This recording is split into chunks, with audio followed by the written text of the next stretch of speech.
Pri defekte postupujeme nasledovne, zoberieme si vlastne hever, pripravíme si kľúče na rezervu, ktoré sa nachádza pod sedačkou pri spolujazdcovi. Otvoríme si kufor, zoberieme si zdvihák a kľúč na rezervu.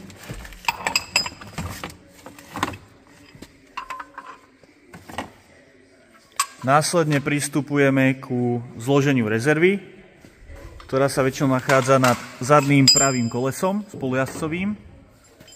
Vložíme si nadstavec, jeden, druhý.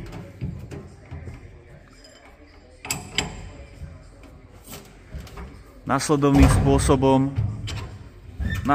spôsobom uvoľníme rezervu.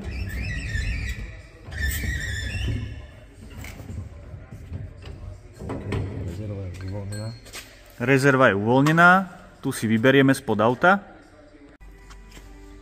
Zatiahneme si ručnú brzdu, umiestnime zdvihák do zdvíhacieho bodu, ktorý majú Fiaty, Citroeny a podobné dodávky v tomto bode. A zdvihneme si auto do požadovanej výšky, kde začneme potom s výmenou kompletného kolesa.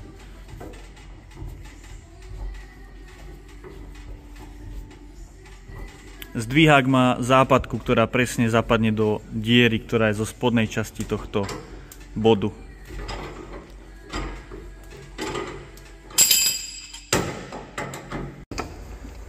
Ako náhle máme auto zdvihnuté nad zemou, môžeme začať s demontážou kolesa. S tým, že ešte predtým, ako auto je na zemi, je vhodné si tieto skrutky predtým povoliť, aby vám potom... A vyťahnuť rezervu, samozrejme, aby sa vám potom auto nehýbalo hore-dole. Odskrutíme, vymeníme kolesa, zakrutíme naspäť. Vždycky sa potom zaťahuje koleso už ležiace na zemi, aby ste s autom nehýbali hore-dole.